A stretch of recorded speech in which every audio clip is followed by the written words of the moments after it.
When we talk about the reverse pyramid format of the content, what Gary Vee follows, it's very simple. What he does is that what he's asking you to do is basically when you create a long form content, may that be your vlog, may that be your presentation, may that be any podcast or an interview that you're doing with somebody, anything, maybe that is a long form article or something like that. Once you have that, just divide it into multiple steps so that you can repurpose it into different formats dependent on what social media platform that you're going to put that on.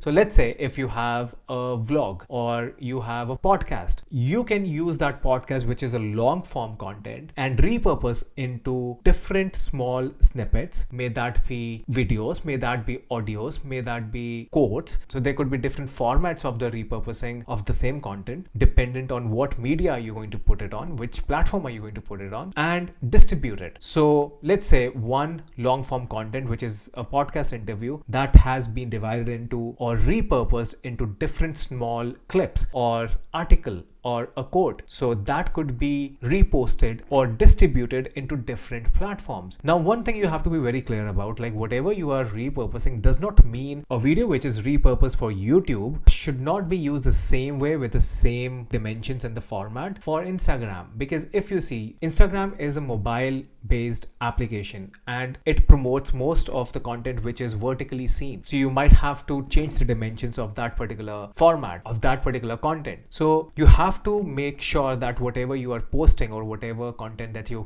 repurposing or creating has to be contextual and relevant to the platform that you're going to post it on. And not just in terms of the media formats, there are other formats as well, like an article format. It can be repurposed for a LinkedIn article, or it can be also written as a small post where you're talking about that particular incident and give it a context to with a picture or anything of that sort. Sky is the limit, guys. Like the repurposing could be done in so many different forms. So now the reason why we're talking about repurposing the content is why it is important is because it just takes out the whole problem of going on the hamster wheel when you think about, I don't know what kind of a content that I need to create. I don't know what is my speciality. How do I come out with new form of content every now and then? It gets very simple with this kind of a technique, because all you need to do is you have to create one long form of content which you have to work on, or maybe you have already, if you are already using media channels to produce those kind of things, do that and repurpose into different formats, and there you go. That's how you do it. But one of the most important factors which most of the people miss out when they are creating the content is, do you know what that is? Any guesses?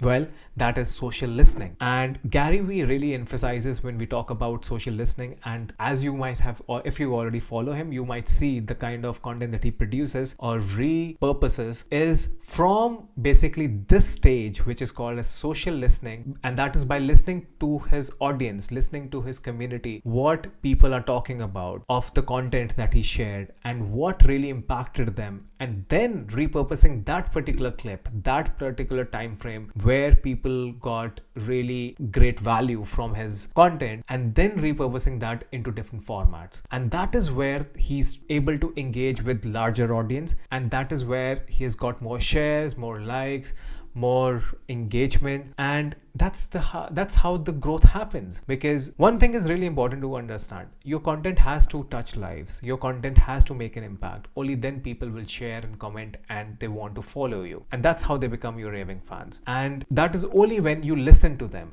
only when you are having a conversation. And having this kind of a conversation when you are actually producing lots of content and then going back to the same content and looking at what people are really engaging with and take out that particular snippet, or think about what other type of the same content that you can create, or somewhere somebody has got value from that particular content, then you can talk about maybe the same kind of a content that you want to produce more and give them more value. And that's how you make followers to raving fans. Another thing which is really important to understand here is that content will mean nothing if you are really not impacting the community. What is really important here is to understand the positioning of your brand or something that you're talking about through your content. Is it really impacting the audience or not?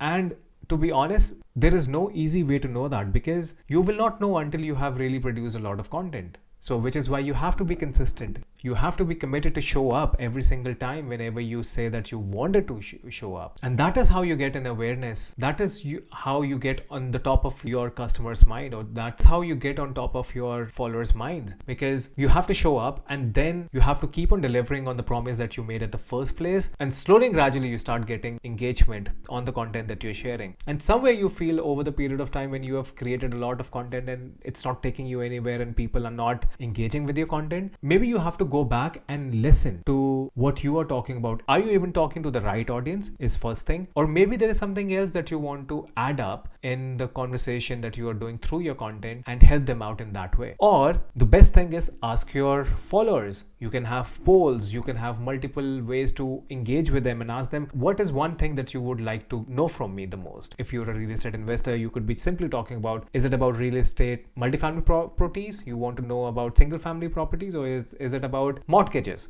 So there could be different polls that you could be doing on the regular basis and see what people are having problems with and how can you provide them solutions around that problem. So guys, I'm going to post the link for Gary Vee's content strategy, the pyramid that he follows, on the description below. You are most welcome to download it. And the point is, it will not make any sense until you start implementing. So you have to start taking action on building that content. I hope you got some value from the content that I'm sharing with you. And I want to help you with your branding and the marketing journey so that you can make educated and informed decisions about whatever you're doing with your content, whatever you're doing with your business, so that you achieve your goals. If you are getting any value from the content that I'm sharing, please do share it with your friends and subscribe to my channel. You can also follow me on Instagram, Facebook, Twitter, and LinkedIn. If you want to know more about me with my services or anything related to my brand, you can also connect with me on www.sahaschopra.com. Stay tuned for the next video in the series. Till then, take care.